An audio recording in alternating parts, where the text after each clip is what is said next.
tal vez esa figura cambia porque muchas veces el que juega el papel de persona estricta o que disciplina es la mamá. Puede ser la mamá o el papá, ¿no? El hecho es de que ustedes más o menos cuenten qué sentían, qué experiencias han tenido cuando se habían portado mal y venía pues aquella persona que disciplinaba, sea mamá o papá, a la casa. A ver, yo cuento que, bueno, aquella vez me escondí, me fui a mi cuarto y me hice el dormido. Tuve miedo.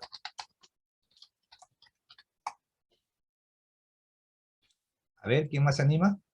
A ver, Alejandra, cuéntanos algo. En mi caso también algo así, me sentía asustada, no me gustaba, o sea, de hecho cuando escuchaba la puerta, en mí sentía una que, ay no, no quería que este momento nunca llegue, ¿no? Algo así, asustada más que nada, y deseando que nunca llegue, ¿no? Muy bien. Yarsali. Yersa tiene problemas con su audio, Ah, le ya, estoy ya. diciendo que salga y que vuelva a ingresar. Ah, no, si no escribes, Yersa, no te preocupes. Si puedes, escribes nada más. Kedita.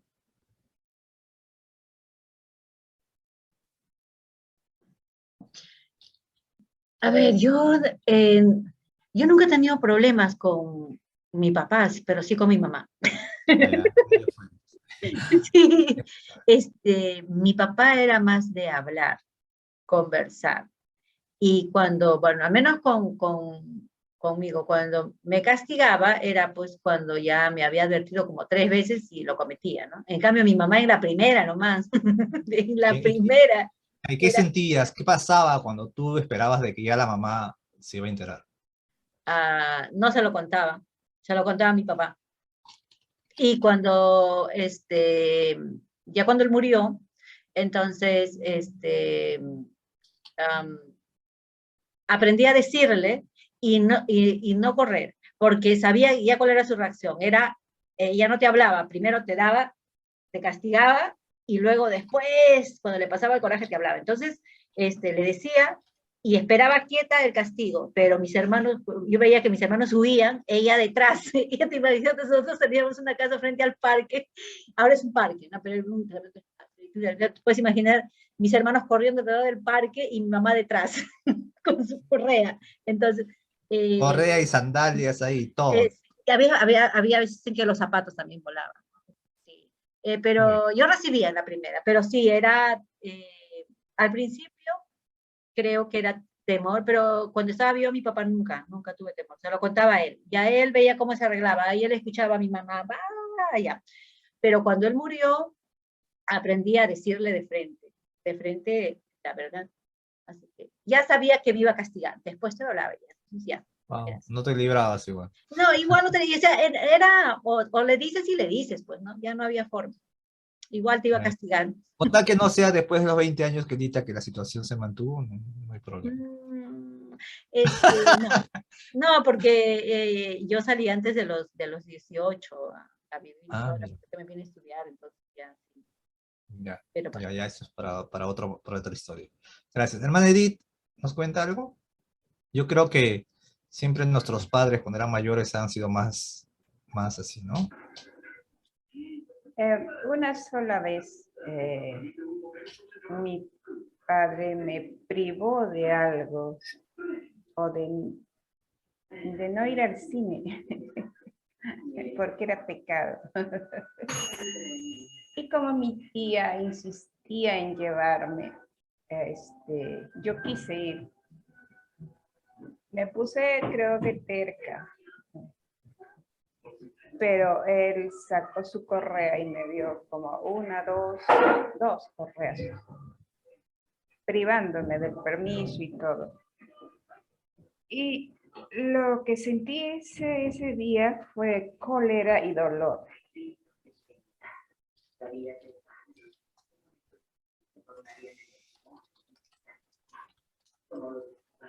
Pero luego nunca más, ¿no? Nunca más me... Muy bien. A partir de ahí sabía lo que le esperaba si es que se portaba mal, entonces, ¿no? Y por el No, temor, no, no, no, no, él era un hombre pasivo, bueno, Bueno, tendría a veces, reaccionaba con cólera, pero si lo provocabas posiblemente, ¿no? Como cualquier persona, pero no, pocas veces le he visto a él Enojado. enojado. Y esa fue la única vez, porque mis tías insistían, una de mis tías insistía que sí, que vamos, que... Y él dijo, no. Entonces nunca fue al cine, hermana Edith. Esa vez no fui. Fui privada. Muy bien. Gracias, hermana Edith. Ok. Luchito, ¿nos quieres contar algo?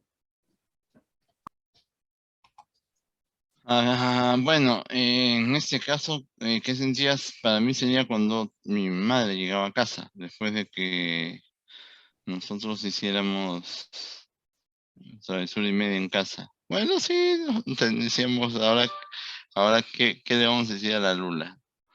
Y ya nada, ni bien llegaba, nos parábamos ahí, cual soldados, y le decíamos todo lo que había ocurrido, y ya, caballero.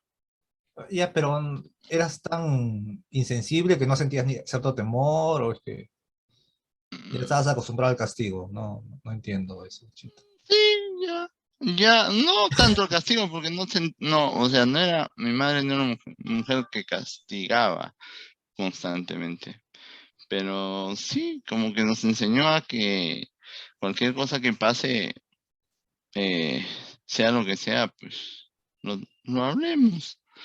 Bien. Y ya, pues, más allá de cómo se Pero obviamente que reaccione, te dabas cuenta de que tu actitud, tu conducta merecía cierta reprimenda, ¿no? obviamente sí. Pensabas de No, que, y ya de frente decía, a ver, ¿dónde? La mano en la pierna ya de frente, dale nomás. Así era, así era mi hermana.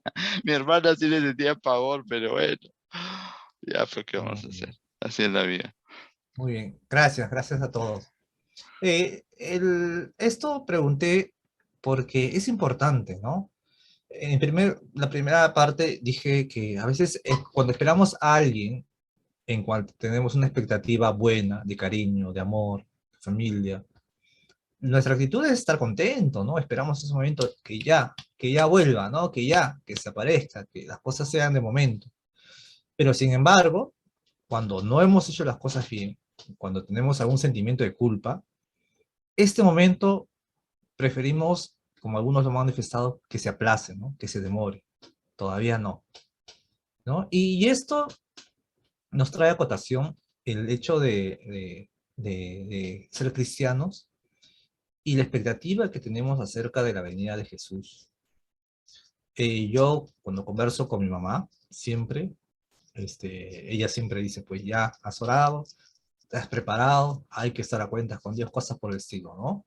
Y yo también siempre que la veo le pregunto, ¿ya? ¿Ya está lista? ¿Está preparada? ¿No? Y al principio mi mamá dice, no, no estoy preparada, no estoy preparada. Pero ahora sí aprendió a decirlo, ¿no? Sí, que como que está a cuentas con Dios, ¿no?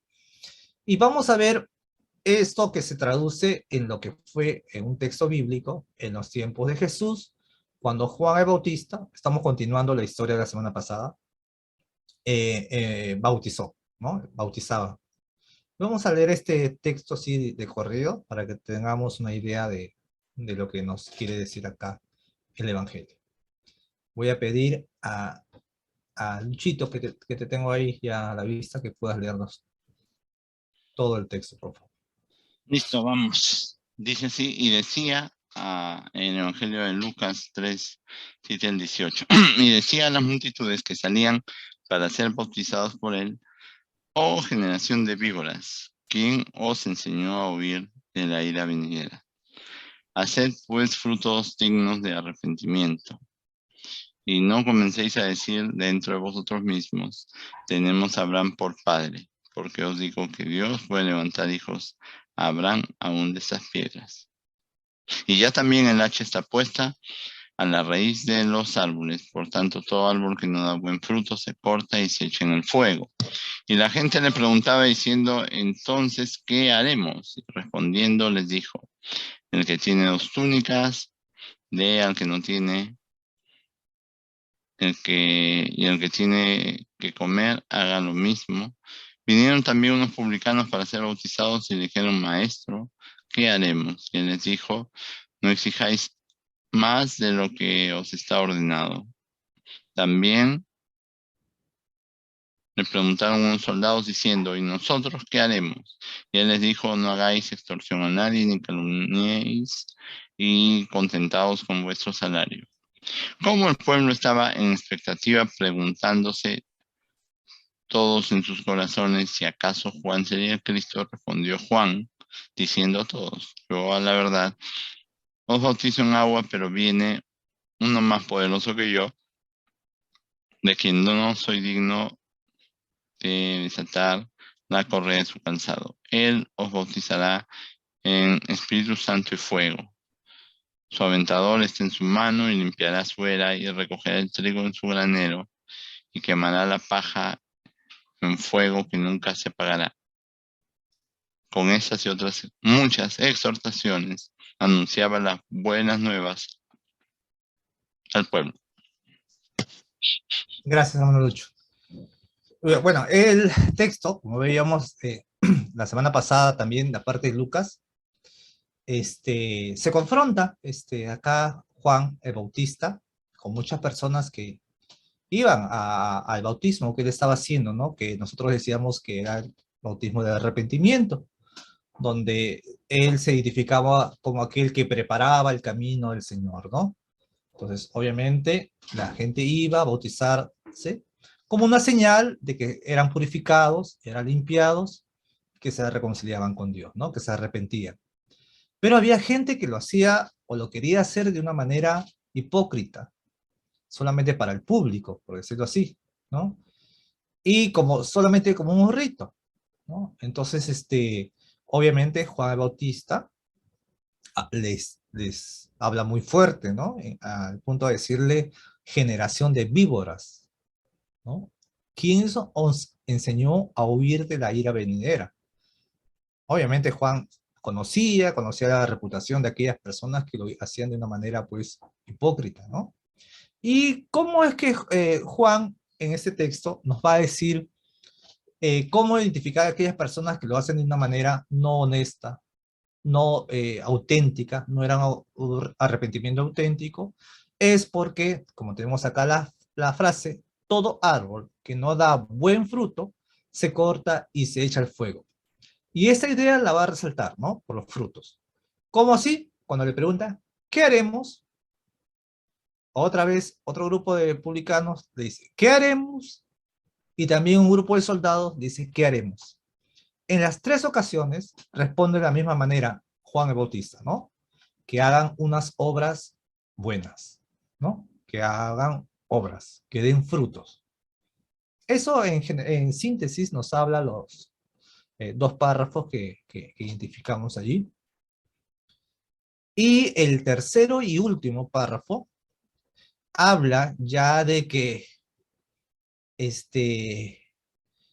bueno, tanto el primero como el último, habla de que obviamente que las cosas no van a quedar así como así. ¿Qué quiero decir? Que va a haber, hay una expectativa de juicio, ¿no? Para las personas que obran bien y las que obran mal. La, la idea se resume en esta parte final, ¿no? Donde dice, su aventador está en su mano y limpiará su era y recogerá el trigo en su granero y quemará la paja en fuego que nunca se apagará. Este es un claro mensaje de aquellos que realmente no se arrepienten, cuál es su destino final, ¿no? Y hace una comparación, los que son trigo y luego los que son paja, ¿no? Estas figuras lo hemos visto bastante común en la ilustración hacia referirse hacia aquellos que son cristianos y aquellos que se parecen, pero no lo son, ¿no? Que obviamente esto va a ser posible, ya obviamente hace referencia cuando venga él, o sea, el Mesías, y él bautizará con Espíritu Santo y fuego, ¿no? En este caso,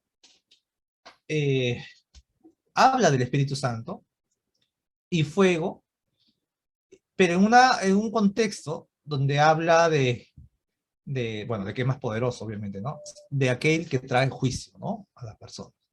Pero es interesante ese contraste, porque hablando de juicio allí, en esa parte, al final termina en el versículo 18, cuando dice, anunciaba las buenas nuevas al pueblo. Qué contraste, ¿no? El mensaje del Evangelio es buenas nuevas, es juicio, parece que es ambas, ¿no? El hecho cuando trae buenas nuevas, buenas noticias, es como les puse el ejemplo al inicio, ¿no? Cuando hacemos cosas malas, es obvio que si se va a pagar a cada uno conforme a sus obras, va a ser un castigo. Por el contrario, si actuamos bien, va a ser una recompensa. Ahora, por si acaso, no estoy diciendo de que nosotros la salvación la obtenemos porque nos portamos bien, porque hacemos buenas obras, ¿no? Por si acaso no estoy diciendo eso. Pero este elemento, al menos del arrepentimiento sincero, sí involucra obras. ¿Ya? Hay que tener en claro esto. No estamos hablando de que somos salvos por las obras buenas que hacemos, sino un claro ejemplo o una manera de identificar un verdadero arrepentimiento es dar frutos buenos o mostrar evidencias de un arrepentimiento, ¿no? Yo creo que hasta aquí es claro, ¿no? El mensaje de Juan el Bautista. Y para los que no entendimos, porque yo en un inicio no entendí qué se refiere con el aventador está en su mano y limpiará su era y recogerá el trigo de su granero, quemará la paja en fuego que nunca se apagará. Vamos a ver qué significa el aventador. Voy a pedir a la hermana Kelly, si está por ahí, que nos lea esto. Ok, dice, el aventador era un instrumento parecido a un rastrillo, con el cual se arrojaba al aire la mezcla de paja y granos de trigo recién cosechados para que el viento se llevara la paja más liviana y el trigo se depositara a los pies del cosechador. Luego el trigo iba al granero, en tanto que la paja era quemada porque no era útil para nada. Gracias. Eso es, ¿no? Eso es. Yo quiero que nos quedemos con la idea, perdón, con la idea que les hablo aquí de que es importante las obras en un arrepentimiento sincero, porque ya para entender la obra de Jesucristo, o entender lo que es la Navidad, vamos a entender exactamente la naturaleza de este significado más completo, ¿no? Cómo es la obra de Cristo, completa todo esto de las obras, ¿no?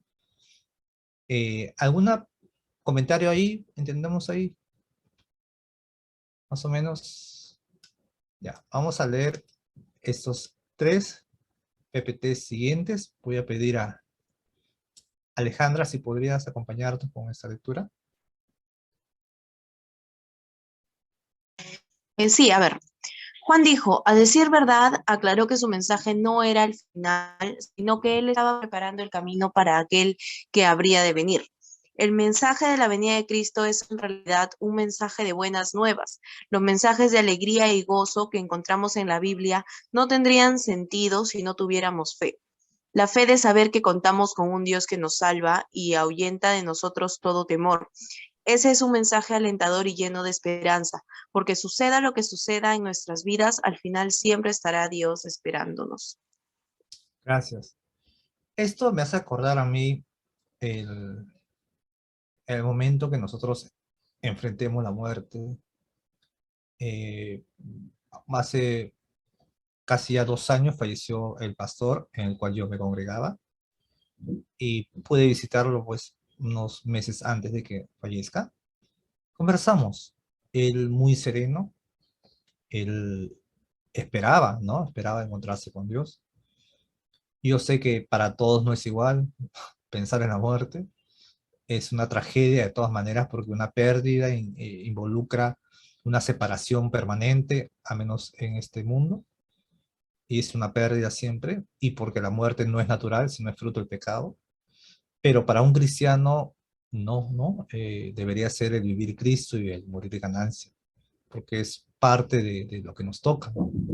Entonces, eso, entender esas cosas, nos va a decir una alerta acerca de nuestra fe, ¿no?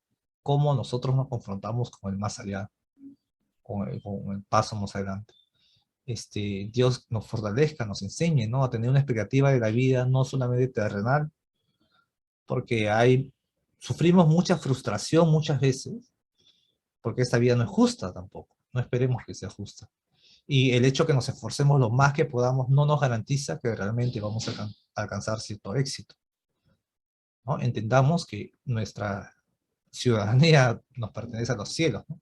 Sigamos con el siguiente PPT. Por favor, voy a pedir a Kelita, allí que la puedo ver, por favor, que lea. Juan predicaba y ponía en perspectiva la realidad de este gozo. Se trata de portarse de tal modo que se vea claramente que hemos vuelto al Señor. Como dijo, incluso de estas piedras Dios puede convertirlas en descendientes de Abraham. Juan predicaba con rudeza y franqueza, raza de víboras. Lucas 3, 14b. Con palabras fuertes anticipaba a los oyentes una reacción a su mensaje. Algunos se creían muy confiados en sí mismos por ser el pueblo escogido. Dios no depende de ningún grupo en particular, israelitas, latinos, americanos, católicos, episcopales, bautistas. Juan decía, incluso a estas piedras Dios puede convertirlas en descendientes de Abraham. De este modo y con otras formas, Juan anunciaba la buena noticia a la gente. Muy bien. No dejar de lado que esta es una muy buena noticia. Y esta parte final vamos a pedir a la hermana Edith que nos lea.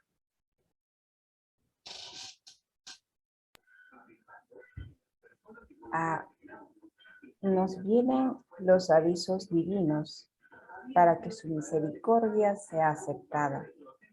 La palabra de Dios es tan dolorosa como lo es una cirugía. El dolor es solo una etapa en el cambio hacia la buena salud. El Cristo que Juan el Bautista anunciaba era ciertamente una amenaza para aquellos acomodados en sus vidas, valores y opiniones. Juan predicaba a la gente para que se prepararan a recibir a Cristo, que vendría a interrumpir el curso normal de una vida para introducir cambios y transformaciones. Vivir esa vida en y con Dios nos dará la paz que es más grande de lo que el hombre puede entender. Esa paz colmará nuestros corazones porque estamos unidos a Cristo Jesús. Pregunta final. Si nosotros esperamos, así como esperamos la Navidad de aquí a menos de 2 semanas, y como una figura de que esperamos que Jesús venga por segunda vez, ¿por qué debe alegrarnos que Jesús vino al mundo y volverá a venir por segunda vez? ¿Por qué debería alegrarnos? ¿O es que no nos causa alegría? ¿Queremos que se demore un poquito más? A ver, vamos a empezar con el hermano Lucho, por favor. ¿Por qué debemos alegrarnos que Jesús vino al mundo? A ver. ¿Por qué debemos alegrarnos porque Jesús vino al mundo y volverá por segunda vez? Bueno, ya nosotros conscientes de lo que Él nos ha hecho entender, Él nos ha dado a conocer sus misterios y en la soberana voluntad del Padre. Entonces, nuestra alegría tiene que ver con la consumación de la injusticia, de la maldad y de la restauración de este mundo que Él creó. Entonces, es una alegría saber que Él viene a un encuentro con nosotros, con su iglesia, y viene a restaurar todo lo que Él hizo desde el principio de la creación. Gracias, hermano. Hermana querida, ¿por qué debería alegrarnos? ¿Y por qué nos alegramos? Bueno, él vino para redimirnos. Eso es lo que es, bueno, para mí esa es una causa muy, muy fuerte de alegría. Nuestra redención y, y a darnos vida, ¿no? Vida juntamente con Él. Y el futuro definitivamente me debo alegrar porque voy a pasar la eternidad con Él, ¿no? Entonces, su segunda venida a mí me va a dar la opción de estar junto a Él, ¿no? Y de participar. Yo creo que si Él no viniera, incluso mientras esté viva, estoy segura de que voy a pasar la eternidad con Él. Entonces, eso es lo que me causa alegría. Gracias, hermana querida. A ver, hermana Edith.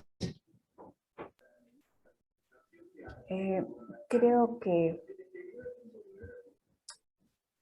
toda la situación que vive el ser humano en el mundo, el dolor, la tristeza, la injusticia, la maldad,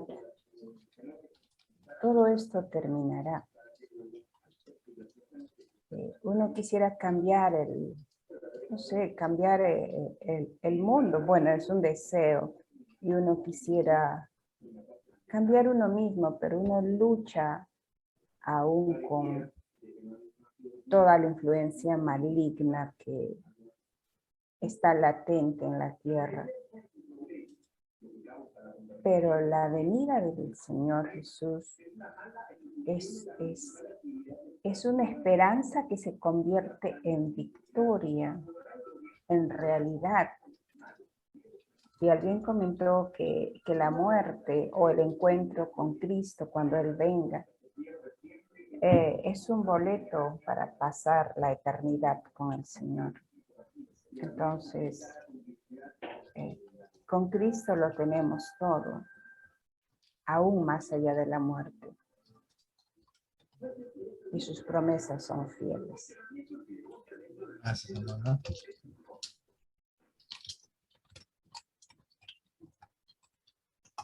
Ya salí. No puede hablar, ¿no? Alejandra, ¿algo que nos quiere decir?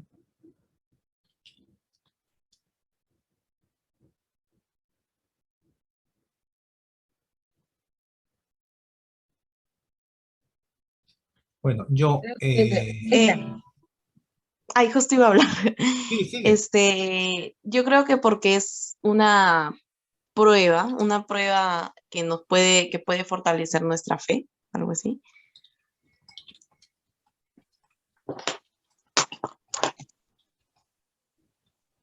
Listo, gracias. Ya yo, porque... Bueno, yo porque voy a tener vida eterna, ¿no? Porque voy a vivir para siempre. Y no solamente vivir para siempre, sino con Dios, que es la felicidad completa, ¿no? Y el Salí levantó la mano. Sí, adelante, así puedes escribir o hablar como gustes. Buenas noches a todos, ¿qué tal? ¿Cómo están? Para mí, yo pienso que la venida de Jesús va a ser un momento de paz para todos nosotros. Creo que tanto como dijeron los hermanos, de que vinieron a darnos justicia, ya no habrá más maldad, y todo se va a basar en que va a ser un mundo de paz. Gracias. Bueno, gracias a todos, porque todos acertamos y todos coincidimos también de que nada malo viene con Dios. Por el contrario, ¿no? Al llegar Jesús, nos trajo ya una victoria, porque nosotros ya vivimos una vida eterna, ya vivimos con gozo, ya vivimos con paz.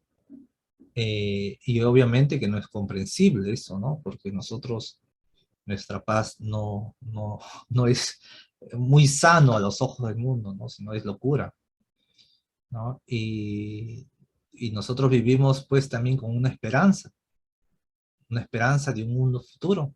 Y esto lo podemos tener solamente por la fe, por la obra del Espíritu Santo. Y es una convicción que también nos hace locos, ¿no?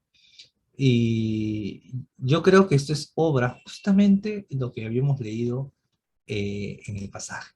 ¿Y cuál es esto? Que es el bautismo del Espíritu Santo y fuego. Aquel obra de Jesucristo que nos bautiza, no solamente como Juan, que nos hace que Juan de alguna manera predicó el arrepentimiento. En cambio, el bautismo del Espíritu Santo no solamente nos toca y nos hace, obviamente, arrepentirnos, sino nos da el poder para poder superar las tentaciones, el pecado y tener victoria. Yo he conversado en mi vida muchísimo con muchísimos cristianos, no se imaginan. Yo en un tiempo tuve una labor pastoral, varios años, en Arequipa. He compartido con muchos jóvenes en mi época de iglesia y he podido entender la situación de muchos jóvenes y señoritas. Esta lucha, especialmente, normalmente las luchas las identifican de manera sexual, ¿no? Los jóvenes y los adolescentes. He visto muchas luchas, y yo sé que muchos han tratado de usar sus propias fuerzas, pero yo creo que esto es aquellas cosas que no podemos. Ayuda mucho el someternos a Dios, a tener una vida de piedad, ¿no? Y con esto me refiero a oración, lectura de su palabra, a congregarse, a encontrar dentro de los hermanos ese fuego, ¿no? Ese compartir que nos ayuda muchísimo. Y nosotros busquemos, no solamente con el bautismo de Juan, sino el bautismo del Espíritu Santo y fuego. Jesús ya vino, ya se acercó, ¿ya? Y obviamente ya nos ofreció su Espíritu Santo. Y ese Espíritu Santo, y yo cuando converso con algunos cristianos y los veo muy amargados, muy tristes, muy apagados, bueno, a no ser que sean diagnosticados con una depresión, una enfermedad de depresión, yo creo que la vida de cristiano debe ser de gozo, porque es un fruto del Espíritu. Y yo lo veo en muchos cristianos auténticos que están con dolores, que tienen enfermedades, pero ahí ese gozo, esa sonrisa, ese entusiasmo, esa esperanza, esa llama está prendida, ¿no? Y les animo a que este tiempo de Navidad que llegamos y que naturalmente trae felicidad, trae mucha alegría, porque hay muchos obsequios, hay mucha gente que se reúne, hay mucho cariño, mucho calor, muchas luces, ¿no? Esa Navidad, esa chispa, esa vivencia, ese calor humano de buenas obras, de compartir amor, de ser generoso, eso puede estar en nuestra vida de una manera muy permanente, por obra del Espíritu Santo. En el Antiguo Testamento, solo el Espíritu Santo bajaba sobre ciertos personajes en ciertos momentos, ¿no? Sobre el rey, sobre el profeta, por momentos le tocaba. Pero dice la palabra que cualquiera, el más pequeño, en el reino de Dios, o sea, desde que vino Cristo y dejó su Espíritu, es más grande que todos aquellos anteriores. Porque nosotros tenemos un privilegio que no tuvo Abraham, Isaac, Jacob, los profetas. Tenemos un privilegio mayor que ellos. Tenemos la presencia, el sello del Espíritu Santo de una manera permanente. ¿Qué debemos hacer nosotros? Someternos pues a Dios. Y ahí está, ¿no? Es lo que nos cuesta. Nos cuesta porque nosotros vivimos abrumados por el trabajo, por los estudios, por la familia, por los amigos, por las actividades, y eventos. Y es muy fácil descuidar nuestra vida espiritual y crecer, ¿no? Y bueno, esto es Navidad, esto es Adviento 3, y es un día de alegría y de gozo, ¿no? Para todos nosotros. ¿Algunas palabras que quiere decir Luchito, que Edith, hermana Edith, finales? Sí, Yersa creo que sigue con la mano levantada. ¿O? Lo siento, había dejado la mano arriba. Ah, Mil ya, disculpas. está bien. Ya. Palabras finales, Luchito, Kelita, hermana Edith, Alejandra y Yersa.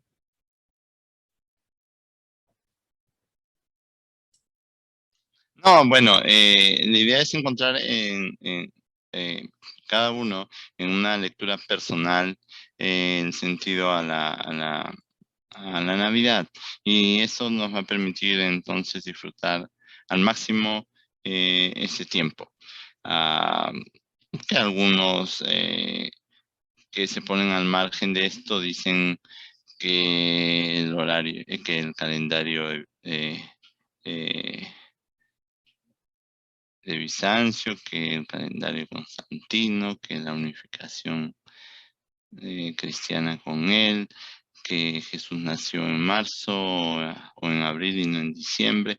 Se puede cuestionar de mil maneras los aspectos que rodean la Navidad, pero yo creo que cuando estemos frente a Jesús, Él no se va a ofender de que que hayamos eh, tenido una celebración en cualquier mes del año, porque al final no estamos solamente celebrando su nacimiento, estamos celebrando el hecho de que Él vino con un propósito, ¿no? Y ese propósito se cumplió, y luego su propósito sigue en pie, porque su propósito es llevar a todas las personas su verdad y su mensaje, y que a través de la escucha de su mensaje muchos puedan acceder a una comunión y a un encuentro personal con el Señor. Entonces, esa es la cuestión. Siempre se van a levantar voces que cuestionen lo que hagamos, pero por eso el sentido de ese tiempo de Navidad al final es encontrarnos con la palabra, y que al encontrarnos con la palabra pueda este encuentro producir una convicción fuerte en nosotros, ¿no? Y decir que celebramos este tiempo con mucha alegría, recordando sí el nacimiento de Jesús, pero que es un nacimiento que siempre nos lleva luego a su muerte, pasión y resurrección. Y entonces también nos lleva a la expectativa de su venida, de su segunda venida. Entonces eso es, cómo nosotros nos encontramos con el texto, y cómo esto que produce el encontrarnos con el texto bíblico puede llevarnos a una comunión con Dios, con Cristo y con su Espíritu. Así que esa es la idea. Yo anhelo que cada uno pueda hallar el sentido de esta festividad de la cristiandad, que podamos sentir a Jesús en nuestra mesa. Él es el invitado de honor. Separémosle un sitio, Él está ahí. Él viene a sentarse todos los días, no solamente en la Nochebuena. Él viene todos los días a sentarse en nuestra mesa y quiere compartir con nosotros el pan y el pescado. A él le gusta mucho el pescado. Así que les deseo unas felices fiestas, aunque no todavía estamos terminando las salas, pero igualmente siempre que deseo que ustedes se encuentren con el texto, con la sabiduría de Cristo, y eso les ayude bastante. Dale, Juan. Gracias. Kelita, ¿algunas palabritas? Sí, ya Lucho nos quiere despedir. Bueno, solamente decir algo que para mí es vital compartirlo. Debemos estar alegres porque si Alejandra, si Yersalí y los que estamos aquí hemos aceptado a Jesús como Señor y Salvador personal, también hemos sido sellados con su Espíritu Santo, y dice la palabra que son la garantía, son las arras, es la garantía de nuestra salvación. O sea, eso significa que no hay nada que va a impedir de que hemos sido separados para Él. Entonces, Él va a tratar con nosotros. Y eso es lo que nos debe de alegrar. Que hayas recibido a Jesús como Señor y Salvador personal, te separa para Él y para gozar la eternidad con Él. Entonces, cuando nosotros estamos conscientes de eso, tenemos que aprender a vivir en esa visión, y eso es lo que nos tiene que alegrar. Lo que Juan decía, sí es cierto, no es fácil, pero tampoco es imposible. Como seres humanos no es fácil, o sea, hay muchas cosas que tenemos que dejar, pero hay una sola forma, y es una sola palabra, y eso se llama obediencia. Solo es obedecer y obedecer su palabra, tratar de vivir de acuerdo a la voluntad que Él tiene para nosotros. Y puede ser difícil, sí, pero vuelvo a repetir, no es imposible. Así que someternos a Él, ponerlo a Él en el trono de nuestro corazón, y nosotros quedarnos a sus pies, es lo mejor. Así como Juan decía, es necesario que yo mengue para que Él crezca, ¿no? Entonces, es permitir que Jesús crezca, cuanto más grande se haga, y nosotros vivamos escondidos en Jesús, entonces vamos a ser mucho más fuertes. Y como decía, bueno, lo decía Juan también en la exposición, y nuestra vida va a parecer una locura a los ojos de las personas que nos rodean, ¿no? Entonces, no entiendo cómo lo haces, ¿no? Pero eso. Y los animo a vivir felices. Jesús ya vino, compró nuestra redención, y nosotros vivimos en esa verdad. Así que la Navidad no es cuántos regalos reciba, no es cuánta comida prepare.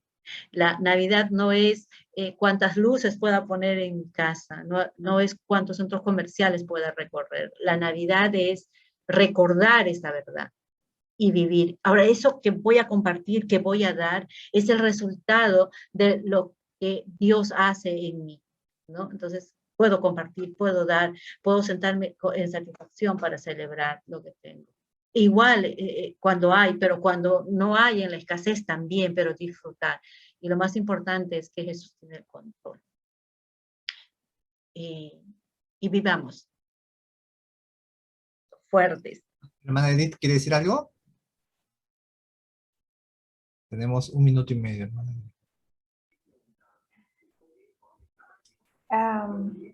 Solo repetir lo que quedó en mí, el arrepentimiento sincero. Cuando uno reconoce que es humano y que todos los días, por cada instante o minuto a minuto, le fallamos a Dios y a nuestro prójimo, es importante, como hoy, acostarnos arrepentidos con sinceridad, reconociendo que hemos pecado contra Dios. Y realmente eso produce gozo, eso produce paz, eso produce esperanza. Y eso es importante a toda edad, ¿no? Que nosotros al acostarnos entendamos esta verdad, y también al levantarnos. Y luego la vida continúa, aunque hay pruebas y dificultades, pero la vida continúa seguro en Cristo, solamente en Él. Y curiosamente, cuando mencionabas antes de ¿cuál es la palabra nueva que aprendiste hoy, Juan? Juan, ¿cuál es la palabra nueva? Sí, la palabra que aprendí hoy y que no he memorizado es... El aventador, Juan. Aventador. Con 3 Biblias a mi lado y no. El aventador, el que avienta a alguien de aquí para allá. Ya, no te pases. Claro, el que avienta. Pero antes que aviente el aventador, el trigo pasa un proceso en la era. Tienen que pasar sobre ellos animales o tienen que golpearlo antes de aventar al aire. Si no es así, no sale de la cáscara, no queda el trigo limpio. Si es que en la vida del ser humano hay un proceso que llamamos las pruebas para el cristiano. Pero lo importante es el final de este proceso. Miremos siempre el final de este proceso y caminemos gozosos en el Señor todos los días de nuestra vida. Amén. Gracias, hermano.